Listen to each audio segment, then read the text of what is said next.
Bonjour tout le monde et bienvenue à l'épisode 6 de La Voix de l'archiviste. Merci beaucoup d'être présent. Aujourd'hui, j'ai l'immense plaisir de recevoir Simon, un ancien collègue, un partenaire d'affaires. Et ben écoute mon Simon, merci beaucoup d'être venu. Ben, ça me fait plaisir. Merci de m'inviter, Ben, ça Gabriel. fait super plaisir de t'inviter. Écoute, commençons par le commencement. Présente-toi donc à nos auditeurs. T'es qui? Pourquoi? En fait, qu'est-ce que tu fais dans la vie? Puis, pourquoi est-ce que tu l'as choisi? Ben, moi, je m'appelle Simon Lalonde-Labelle, puis je suis informaticien. Pour faire général, je suis informaticien. Professionnellement, j'œuvre dans le milieu municipal, dans la gestion des technologies. Et j'ai lancé mon entreprise de chaperonnage technologique pour aider les organisations à naviguer le paysage complexe que peut être la technologie.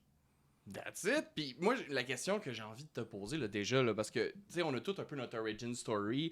Moi, l'archivistique, c'est une passion depuis que je suis tout petit. J'aimais l'histoire, puis veux pas, j'ai découlé là-dedans. Toi, là, pour devenir justement informaticien, là, c'est quoi ton procédé? Comment est-ce que t'es arrivé là? Est-ce que c'était ton plan de match depuis que t'étais jeune? Absolument pas. Oh, c'est complètement différent. Absolument pas. C'était quoi? J'ai toujours été passionné de technologie, très curieux. Puis je pense que c'est ce qui a joué beaucoup dans la balance. Très jeune, je me posais des questions genre comment lancer des sites Internet. Plus tard, comment lancer des entreprises numériques. Puis dans ces questionnements-là, ben, je découvrais toutes sortes de technologies, toutes sortes d'outils pour arriver à concrétiser ces projets-là. C'est un peu de fil en aiguille comme ça que je me suis rendu compte que j'avais une aisance avec ça, mais une passion aussi. Puis à travers mes études, j'ai exploré davantage la technologie dans des contextes plus créatifs, dans des contextes aussi qui étaient plus programmation, par exemple. Puis je me suis rendu compte que j'aimais juste explorer ça. OK, puis rapidement, contexte créatif, je suis curieux. T'as-tu un exemple? Ben moi, j'ai fait des études en musique numérique à l'Université de Montréal. Pour vrai? Ouais. Ouais. Fait que tout ce qui était production audio, OK. moi, c'était surtout axé pour le cinéma. J'étais intéressé par la relation entre le son et l'image. OK. Mais dans des programmes comme ça, on explore la technologie qui est en arrière de cette création-là. Wow! Les outils. Puis moi, ben, c'est là que j'ai fait « Wow! » Il y a moyen pour moi de jumeler ma créativité puis mon aspect un peu plus cartésien en même temps dans cette discipline-là. Wow! Ok, ben ça me surprend parce que je savais pas que tu avais étudié en musique, mais c'est vraiment le fun! Fait que toi, dans le fond, c'est ça. C'est un parcours que tu as découvert un peu en cours de route avec cette Ouais. curiosité-là. Ouais. Puis là, Simon, il faut qu'on jase d'une affaire. Là, parce que toi puis moi, bon, on est deux professions qui travaillent tout le temps ensemble. Ouais. Dès le début, quand je suis rentré à Saint-Charles, où c'est là qu'on s'est rencontrés. Exact. Fait qu'on travaille ensemble. Soutien technique, informaticien, archivistique, gestion documentaire, c'est imbriqué comme ça. C'est deux professions qui travaillent aussi beaucoup dans l'ombre. On n'est pas sur le premier plan, mais on est impliqué à travailler avec tout. Ouais. Fait que je vais te poser la grande question que j'aime poser à mes invités en rentrant. C'est-tu vrai qu'un soutien informatique, un informaticien, ça fait juste déboguer des souris? C'est quoi le quotidien de quelqu'un qui travaille dans ce domaine-là? Ben, dans mon cas, il y a effectivement une portion de soutien Absolument. technique. Surtout que je me retrouve souvent à être dans une équipe d'une personne Oui. à l'interne. Donc, nécessairement, j'assume des fonctions de soutien technique. Mais moi, je fais de la gestion des TI pour les villes, Pour le villes. municipal. Fait que ça va bien au-delà de juste m'assurer qu'elle ne fonctionne pas. T'sais. C'est sûr que pour un usager, c'est peut-être de cette façon-là qu'ils sont en contact avec les TI le plus souvent. Mais en arrière de tout ça, il y a toute une infrastructure qu'il faut maintenir, qu'il faut développer pour être capable de supporter les organisations dans leur fonctionnement, dans leur Absolument. tâches. Il y a des logiciels, il y a des appareils, il y a un réseau, il y a des serveurs.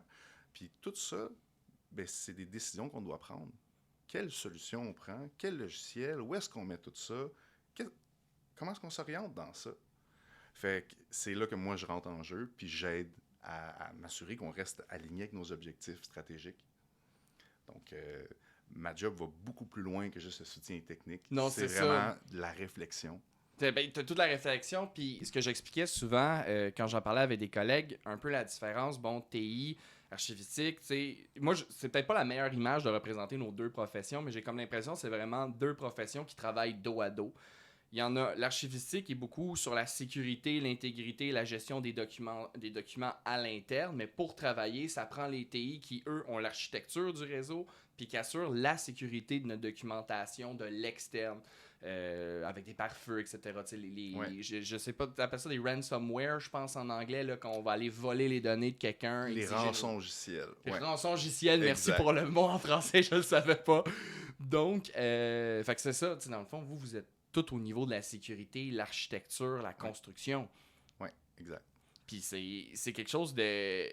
Pour vrai, moi, je me suis toujours posé la question, tu sais, quand on se lance dans un projet comme ça, là, mettons, c'est une ville, là, faut que évidemment, il y a des informations hautement confidentielles. Là. Quand ça tente de protection, tu sais, toi, personnellement, là, au niveau de l'architecture du logiciel, de la construction, de tout ça, c'est quoi les défis qui ressortent de ça? Mettons, quand tu arrives devant ça, j'imagine qu'il y en a plusieurs. Là. Peux-tu en nommer quelques-uns que tu te dis, OK, il va falloir qu'on regarde ça, puis c'est assez particulier quand même. Ben, d'emblée, avec la loi 25, j'ai toujours une considération à ce niveau-là. Parfait. Donc, si on me dit, on veut réaliser un projet X, ben moi, je vais regarder pourquoi on veut réaliser ça. C'est quoi que ça... Techniquement, qu'est-ce que ça va demander? Est-ce qu'il y avait déjà des solutions qui avaient été observées comme étant des solutions candidates pour répondre à nos besoins? Ou est-ce que je dois, moi, faire le travail de trouver qu'est-ce qui pourrait répondre aux besoins?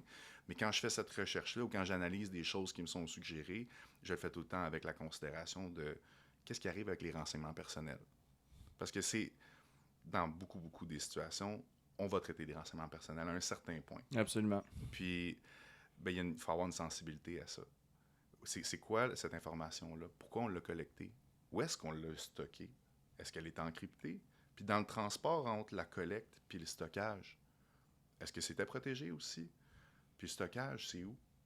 C'est-tu ici? C'est-tu aux États-Unis? C'est-tu en Europe? Ah, c'est vrai, c'est un bon point. Ça vient avec des implications différentes. Parce que lorsqu'on a une donnée qui est transigée de façon transfrontalière, on doit produire une évaluation des facteurs de la vie privée. On doit s'assurer que cette donnée-là, elle est protégée de la bonne façon. Puis il y a des risques.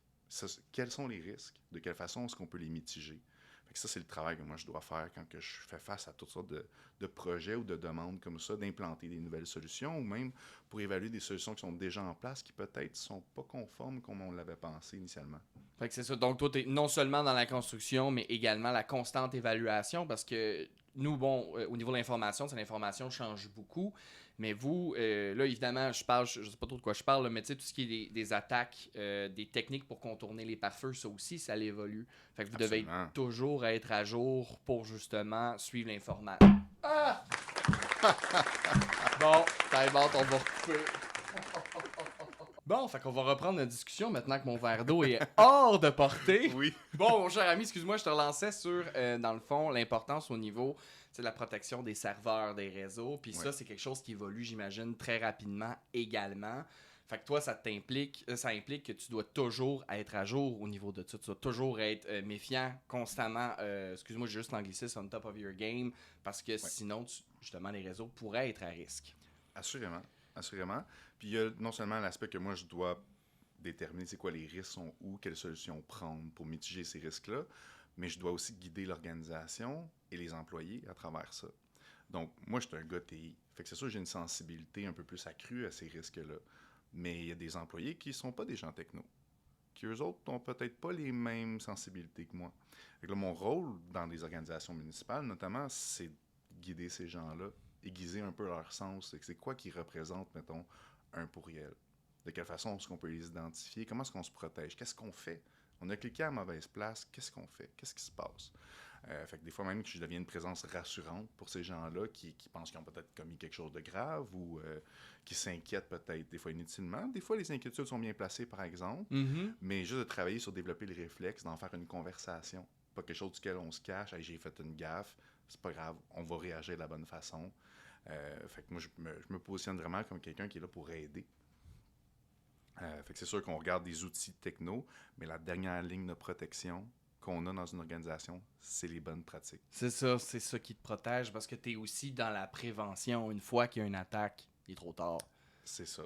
En cybersécurité, on dit souvent, c'est pas une question de si il va y avoir un piratage, mais bien de quand. Ah oui? Ouais. OK. Fait qu'on se prépare au pire. On va espérer pour le mieux.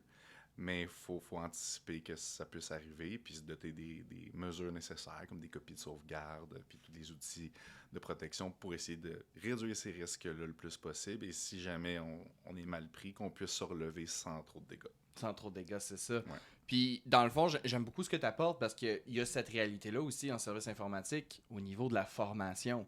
Au niveau de vos usagers, vous êtes vraiment dans la formation, la prévention. Est-ce que En fait, je vais te demander, est-ce que ça t'a surpris? Est-ce que c'était quelque chose que tu t'attendais avant de rentrer en TI, que tu allais justement faire peut-être la formation? Ou est-ce qu'il y a un autre aspect peut-être? Moi, par exemple, en archivistique, ce qui m'a surpris, je donne tout le temps l'exemple, c'est les lois. Je m'attendais pas à ce que dans la discipline archivistique, on travaillait avec autant de lois, puis autant de lois différentes, puis qu'il fallait les connaître autant que ça. Toi, est-ce que ça t'a surpris? Est-ce qu'il y a autre chose qui t'a surpris, que t'as fait, hey mon Dieu Seigneur, je pensais pas que j'allais faire ça? Ben, étant un gars techno, qui a étudié avec du monde techno, j'ai perdu un peu de vue le niveau de compétence moyen. OK. Fait que j'ai été surpris quand je me suis retrouvé dans le milieu de travail, puis je me suis dit, ouf, on a un beau travail de sensibilisation à faire, parce qu'il y a des connaissances, je crois, qui sont fondamentales, qui étaient peut-être pas présentes chez tout le monde. Donc, j'ai fait un travail, là, justement, de sensibiliser les gens. Je leur ai fait pratiquer avec des simulations de cyberattaques. Tu peux faire des simulations de cyberattaque? Oui, absolument. Absolument. Peux-tu me décrire rapidement de quoi ça a de l'air? Ben, je vais te dire, mettons, le plus gros risque qu'un employé va causer pour une organisation au niveau de la cybersécurité, c'est d'interagir avec des pourriels. Ok, oui. C'est une surface d'attaque qui est vraiment facile parce qu'on envoie un courriel, puis s'il n'est pas perçu par l'anti-spam comme étant un pourriel, ben, il va passer au travail, il se ramasse dans la barre de réception, puis là, on a quelqu'un qui peut cliquer. Ouais, c'est ça. C'est-tu la pièce jointe, c'est-tu un lien? Ça dépend des courriels. Fait que ces gens-là qui reçoivent ces messages-là, s'ils n'ont pas le sens de se poser la question, est-ce que je peux faire confiance à ce message-là? Ben, ils peuvent se retrouver à cliquer à des places qu'ils ne devraient pas. Puis là, ben, ça demande un mot de passe pour te connecter sur un système, ton compte Microsoft. Puis là, tu te dis, ben c'est parce que je me suis fait envoyer une facture, par exemple. Puis c'est sur OneDrive. Fait que tu rentres tes informations, tu te connectes. Puis là, ça mène nulle part. Puis là, tu réessayes parce que tu te dis, c'est moi qui ai fait une erreur. Puis à un moment donné, tu allumes, il y a peut-être quelque chose qui ne marche pas. Puis finalement, ce qui est arrivé, c'est que tu as transmis tes informations personnelles, tes identifiants du compte Microsoft, par exemple, aux pirates, parce qu'il n'y a rien de ça qui était vrai. Absolument. Fait que ça c'est le risque que j'ai vu le plus souvent. C'est la chose sur laquelle je travaille le plus fort avec les employés, c'est de faire attention sur quoi on clique. C'est ça, sur quoi on clique, puis c'est ça que tes simulations font, dans le fond, c'est ça. Exact, oui. J'excuse, j'ai perdu un peu de vue la question. Un exemple là, de simulation avec les pourriels comme ça, c'est d'envoyer justement des pourriels. Puis là, on peut envoyer des trucs généraux. Voici une facture.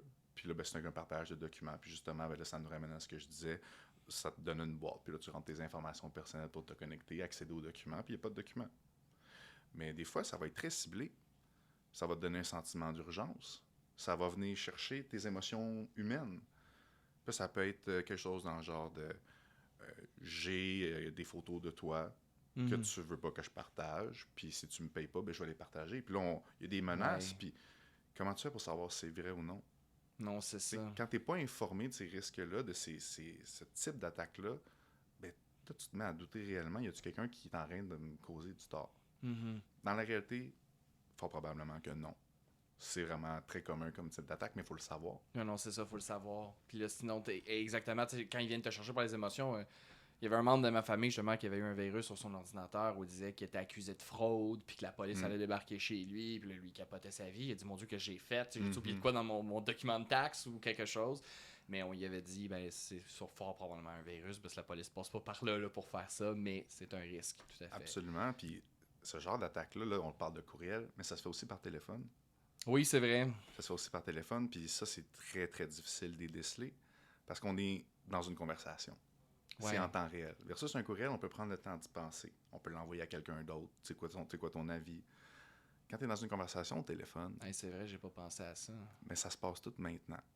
Puis quand tu te fais contacter par quelqu'un qui t'offre le meilleur service à la clientèle que tu as reçu dans ta vie, parce que les gens qui font ça, ils sont bons. C'est épeurant. Ouais. Puis c'est réellement, ils offrent un excellent service, tu te sens pris en charge. Ils vont t'appeler pour te dire quelque chose dans le genre de on a reçu une demande de fermeture de ton compte, de je sais pas quoi. Puis là, tu vas dire, c'est pas moi qui ai fait ça. Parce que tu sais, toi, tu es de bonne foi, tu te dis, je veux garder mon compte de peu importe quel système actif. Puis qu'est-ce qui se passe? Puis ils vont dire, voici ce que tu dois faire pour nous aider à nous assurer de la protection de ton compte.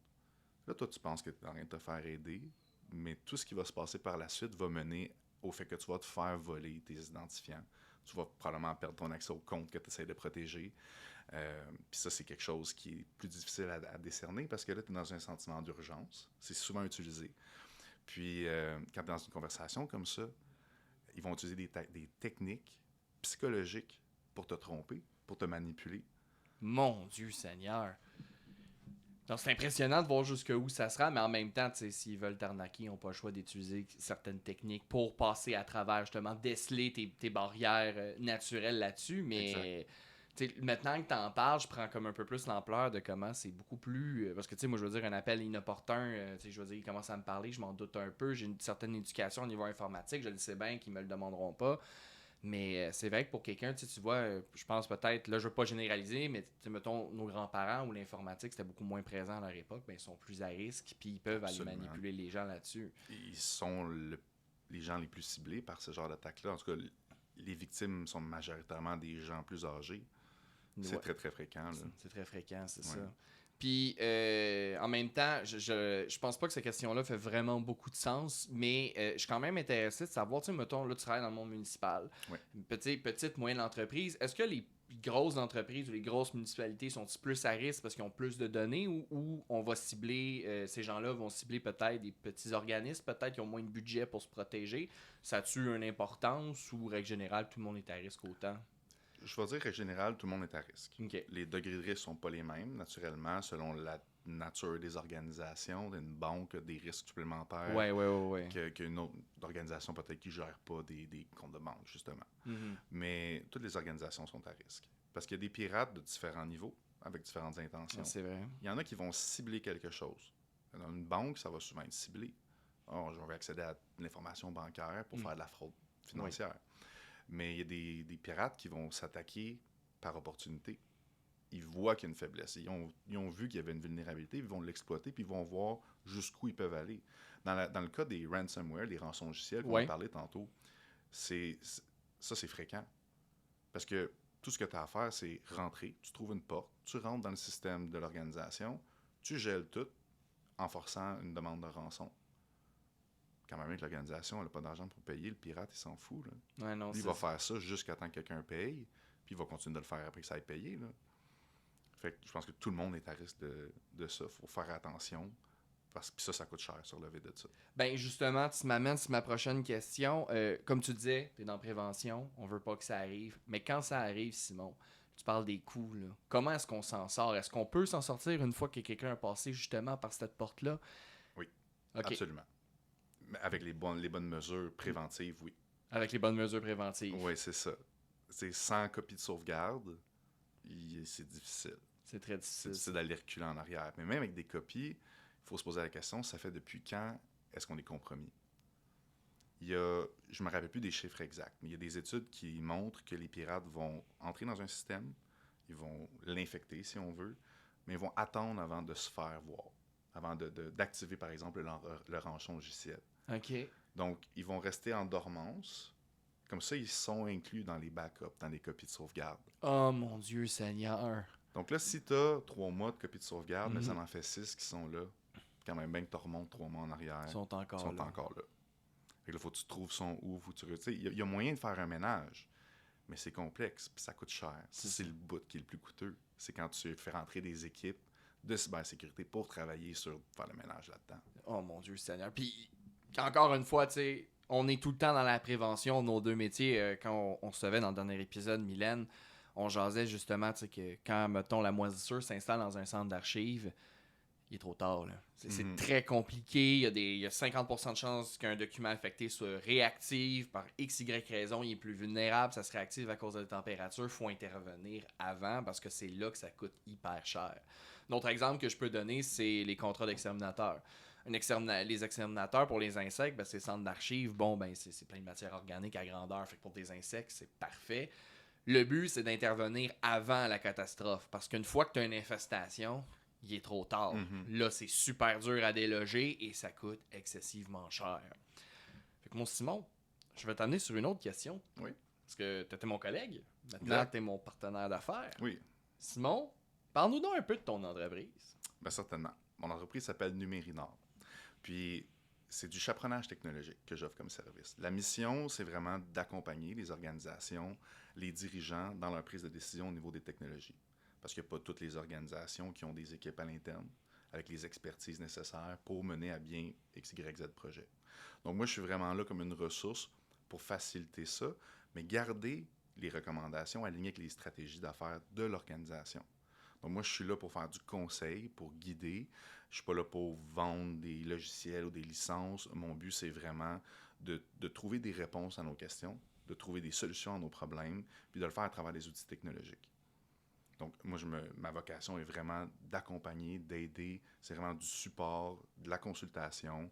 Euh, c'est vraiment mon esprit analytique que j'offre, que je mets en service dans ce contexte-là. Dans un service professionnel qui est, pour être un de ses clients, vraiment complet et utile puis nécessaire. Puis, non, mais pour vrai, Simon, avoir su que tu offrais ce service-là avant même d'avoir acheté mon ordinateur, je t'aurais consulté. Parce que ce qui est. En fait, là, on va résumer ça vraiment très simplement, là. Mais une des grandes lignes de la loi 25, là, quand ils font leur jugement puis ils analysent, ils regardent les moyens que tu as puis les moyens que tu as pris. Puis ça, c'est hyper important de comprendre que plus vous avez des moyens pour la loi 25, plus s'il y a une enquête, on vous le souhaite pas, mais qu'il y en ait une, plus ils vont être sévères, dépendamment du revenu que vous avez, vice-versa. Donc, une petite entreprise qui prend le maximum de mesures va être jugée moins sévèrement, par exemple, qu'une entreprise qui fait des multimillions de dollars et qui prend aucune mesure. Et toi, de ton service, ce que je trouve génial, c'est que non seulement... En fait, c'est sûr qu'au niveau du service professionnel de conseil, moi, c'était primordial parce que j'ai une petite éducation quand même sur le domaine, mais c'est en surface. En archivistique, on est un peu appelé à travailler un peu. On travaille la technologie, les supports informatiques sont tous sur des réseaux, on n'a pas le choix. Ben oui. Mais justement, cette expertise que tu peux amener, puis ce qui est vraiment le fun, c'est que tu peux être autant... En fait, ce que j'aime, c'est que c'est très personnalisable. Tu peux donner un service très précis pour les besoins de l'individu aux connaissances générales. Puis ça, moi, je trouve ça absolument incroyable. Puis honnêtement, où est-ce que ça t'est pogné, cette idée-là? C'est vraiment une bonne idée, justement, parce que les gens n'ont pas ces connaissances-là nécessairement. D'où est-ce que c'est venu, cette idée-là? Tu te dis, hey, je me lance en entreprise, puis j'offre ces connaissances-là, ce service professionnel-là. Ben, c'est vraiment à travers mon expérience professionnelle que j'ai vu ce besoin-là se répéter. J'ai vu ce besoin-là se répéter, puis j'ai vu beaucoup d'organisations répondre partiellement à ce besoin-là. Beaucoup d'entreprises en TI vont offrir du soutien technique, vont vendre des logiciels, puis vont offrir une expertise à travers tout ça. Mais je sentais souvent, pour moi-même avoir été client de ces organisations-là, que des fois, on était dirigé vers des solutions parce qu'il y avait une commission qui allait être faite de l'autre côté. Puis des fois, ben, ça fait on remet un peu ces solutions-là en doute. On se demande, c'est-tu vraiment ça nous, on a besoin? Puis moi, je voulais me positionner d'une façon un peu différente. Parce que je suis pas un technicien informatique. C'est pas non plus ce que je souhaite faire professionnellement. Puis dans mon entreprise, je voulais vraiment me concentrer sur la portion analytique. Je voulais vraiment faire du conseil. Je voulais vraiment être quelqu'un qui allait être une ressource pour les dirigeants. Puis faire le pont aussi entre tout ce qui est compliqué, qui est technique, puis les gens qui ne le sont pas. C'est facile de se perdre dans ce langage-là. Fait que moi, je peux être là à une table de discussion avec des experts, avec des dirigeants, puis vulgariser ce qui va être vulgarisé entre les deux. Puis c'est ça, je trouve ça hyper important. L'affaire la plus difficile dans ces métiers-là, je trouve, c'est justement le langage. Hein, j'en parlais un peu justement dans le dernier épisode avec Mylène. C'est difficile de faire comprendre à des gens, mettons, le langage archivistique s'ils ne le connaissent pas. Puis on doit le vulgariser, on n'a pas le choix. Ces gens-là sont pas archivistes, c'est pas leur métier, c'est pas à eux de comprendre les termes, mais nous, on doit leur expliquer pour qu'ils puissent travailler avec ça. Fait que toi aussi, t'as pas le choix de vulgariser. Puis je trouve ça vraiment intéressant parce que dans le fond, mon idée d'entreprise, son idée d'entreprise sont un peu partis de la même base. On a constaté un besoin qui n'est pas vraiment rempli. Je sais pas au niveau au niveau informaticien, d'informatique, s'il y a beaucoup d'entreprises personnelles, mais en archivistique, il y en a très peu. Puis il y avait cette nécessité-là justement à apporter un service. Il y a un besoin dans le fond à répondre, puis c'est ça que tu fais aussi. Tu réponds à ce besoin-là. Oui, puis je pense que la loi 25 est venue aussi accentuer ces besoins-là. Absolument. Parce que beaucoup l'ignorent, mais toutes les organisations doivent avoir un responsable de la protection des renseignements personnels. Absolument. Puis cette fonction-là, par défaut, habituellement, c'est le plus haut dirigeant de l'organisation qui l'occupe. Donc, si vous êtes entrepreneur, travailleur individuel, c'est vous. Exactement. Je te laisse continuer, excuse. Puis, ben justement, cette fonction-là, elle vient avec des responsabilités. Absolument. Puis, naviguer cette fonction-là quand on n'est pas dans la protection des renseignements, qu'on n'est pas en archivistique ou on n'est pas en TI, peut-être pas évident. Non, absolument pas. Fait que moi aussi, à travers ça, ben, je me suis dit, ben, il y a moyen pour moi d'aider à travers ça.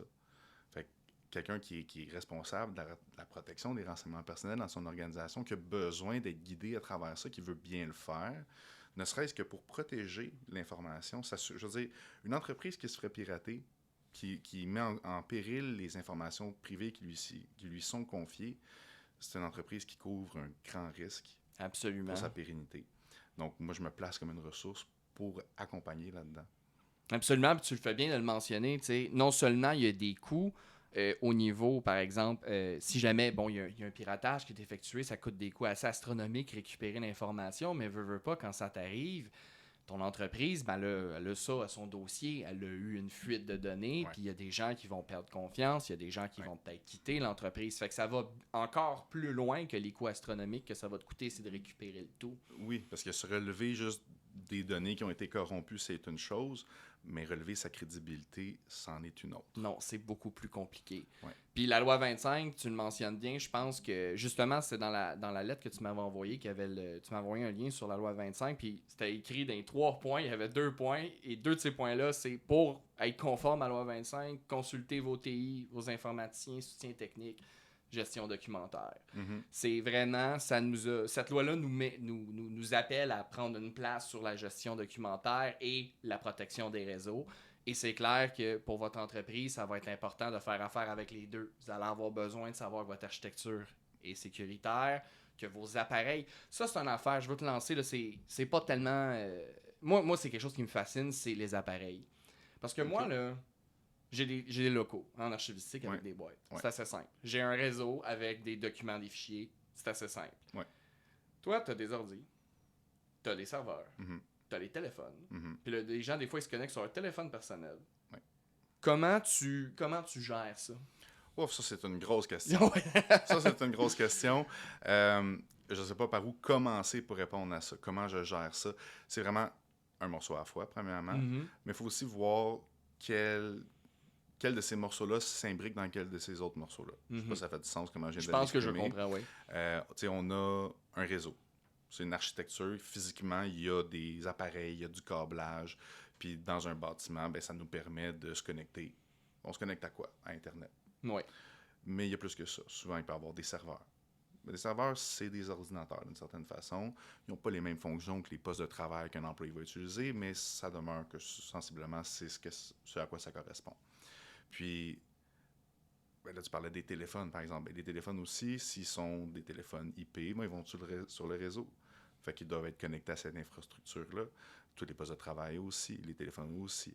Fait qu'on peut regarder on regarde ça un peu comme une toile d'araignée, puis on peut voir tous les appareils qui s'y connectent un peu comme des insectes qui se collent à cette toile-là. Puis, gérer tout ça, ça demande de comprendre l'interaction entre tous ces morceaux-là. Oui, c'est ça. Ça demande de comprendre la durée de vie des appareils, ça demande de comprendre c'est quoi les surfaces d'attaque sur chacun de ces équipements-là, que ce soit physique ou logiciel. Puis là, on parle de serveurs, mais on peut virtualiser des serveurs aussi. On peut avoir des serveurs qui sont pas physiquement... Un cloud, tu veux dire? Oui. OK, parfait. Exact.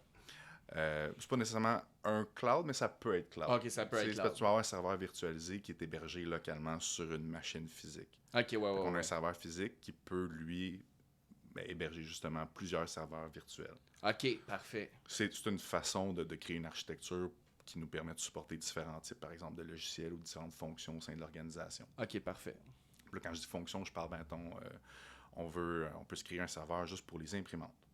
Pour gérer le service d'impression dans l'organisation, on peut avoir un serveur virtuel juste pour ça.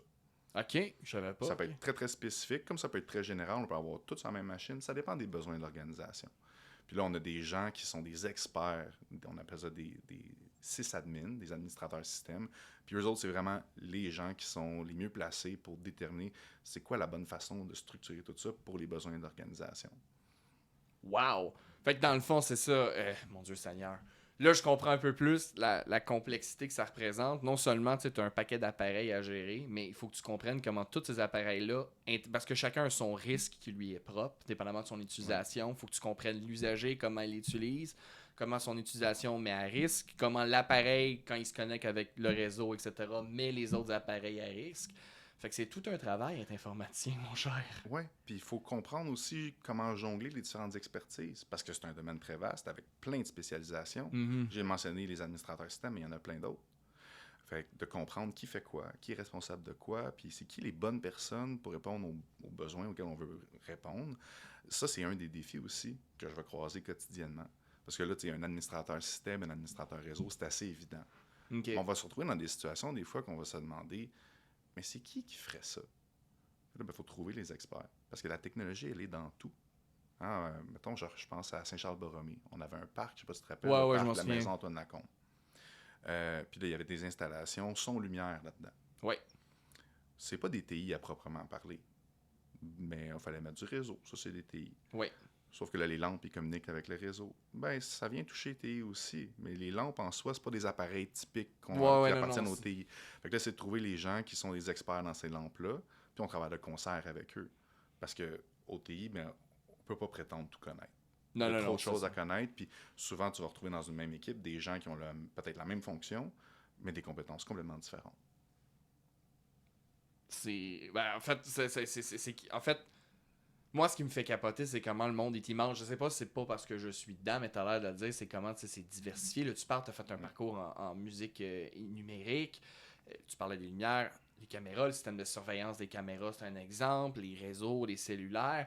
Moi, j'ai l'impression, personnellement, c'est sûr qu'en archivistique, tu as plusieurs types de supports, tu as plusieurs types de logiciels, mais grosso modo, un archiviste à l'autre va faire des jobs différents, mais normalement, on comprend. En tout cas, de mon expérience, on se comprend bien dans nos langages malgré nos spécificités. Vous autres, vous jonglez avec un paquet d'affaires. Puis, tu as ce rôle-là aussi un peu diplomate. Hein, entre différents départements. Il faut que tu travailles avec beaucoup de monde pour que ton travail fonctionne. Oui, certainement. En plus, dans le municipal, il y a l'aspect politique qui Absolument, s'intègre oui. là-dedans.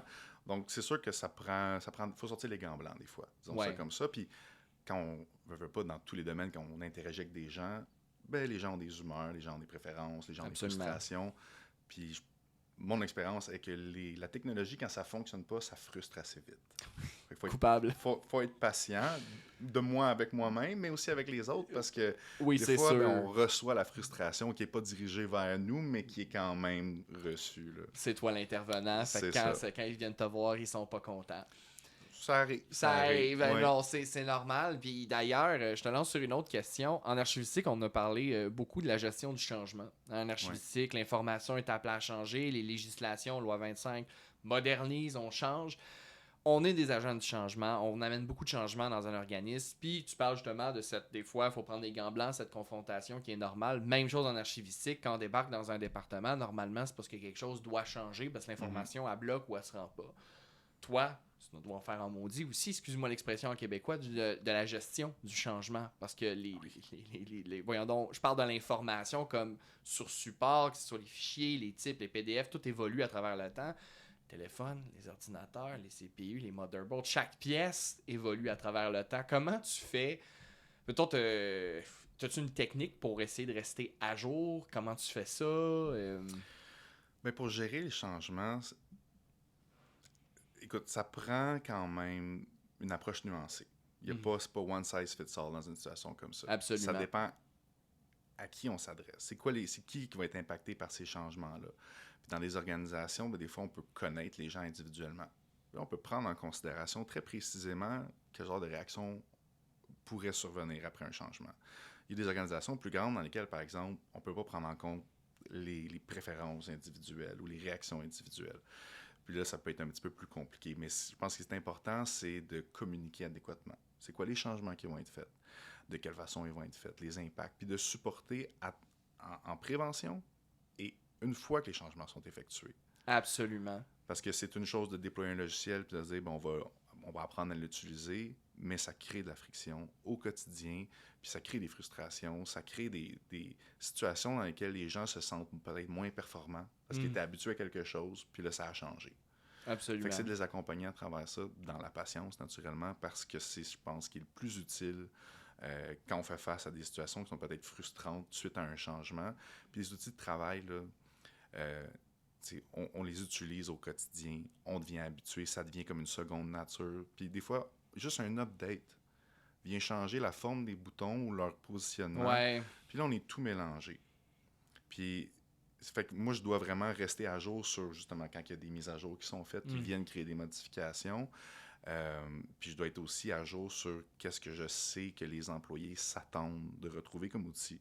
Fait que s'il y a des changements ou si on déploie des nouvelles fonctions, il faut que je m'assure que ces employés-là vont être capables de naviguer ces changements-là. Puis, t'amènes un très bon point dans, tu sais, non seulement, faut que, excuse-moi, faut que tu supportes tes usagers, déjà à la base. Mais quand on implante de nouvelles méthodes, que ce soit des mises à jour, comme tu dis, dans mon cas, peut-être de revoir des processus d'affaires, l'accompagnement de l'individu à travers ces changements est hyper important. Après moi, c'est la chose la plus importante parce que, comme tu dis, ça amène des frictions. Archiviste en premier, on est des gens très routiniers, on n'aime pas ça, changer de routine. Et quand il y a des frictions, ben on va vouloir reprendre des anciennes habitudes parce qu'on avait cette habitude, cette routine qui s'est installée.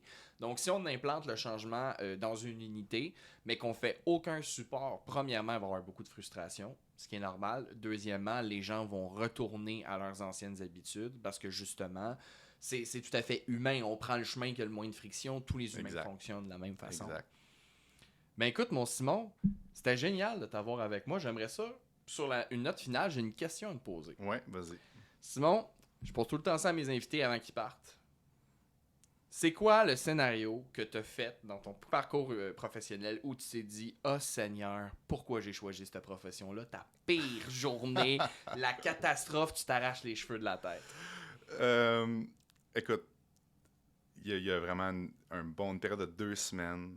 On était en pandémie. Ça commençait. Là, puis là, on sentait qu'on allait tous partir en télétravail. Ouais. Et moi, je le voyais s'en venir. J'entendais mes organisations voisines qui me disaient on envoie tout le monde en télétravail. Je voyais des fournisseurs être en pénurie d'ordinateurs. Oh mon Dieu.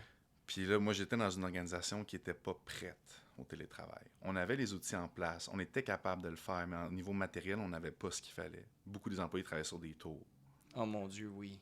Puis là, ben, il a fallu que je m'arrange rapidement pour faire l'acquisition d'appareils, ce qui était déjà difficile, de toutes les configurer, d'envoyer tout le monde en télétravail, puis de supporter, parce que ça, c'était un changement en soi. La pandémie a amené un changement drastique sur beaucoup de choses. Ouais, puis ben, tu sais, moi, j'étais dans une équipe d'une personne. Ouais, c'est ça. Donc, j'ai vraiment tout fait, ce support-là, cette coordination-là. Ça a été un méchant défi.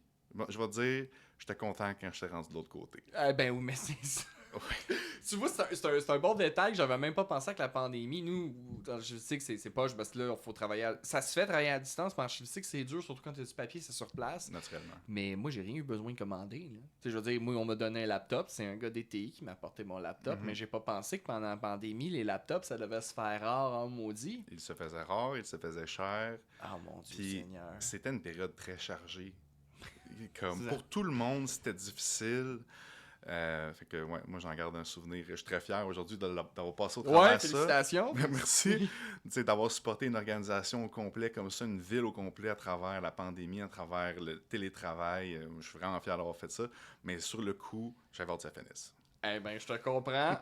Hey, mon cher Simon, merci d'être venu, José, avec nous autres. Ça me fait plaisir. Écoutez, moi, je vous le dis, je le connais parce que c'est mon collègue, j'ai travaillé avec. C'est un gars super compétent, travaillant, puis il est sharp. Excusez-moi l'anglicisme, mais t'es vraiment quelqu'un, tu sais, quand j'avais des questions, même au niveau non seulement des incompréhensions informatiques, mais surtout, quand j'avais des questions au niveau de l'architecture de ton réseau, tu avais toujours les bons mots, les bonnes clés pour guider. Puis aujourd'hui, avec mon entreprise, ben, je suis vraiment content de t'avoir pour me guider à travers ce monstre informatique qui est maintenant notre modernité. Ben, je suis vraiment content d'être là pour toi, Gab. Merci beaucoup. Merci tout le monde et on se voit le mois prochain. Merci beaucoup.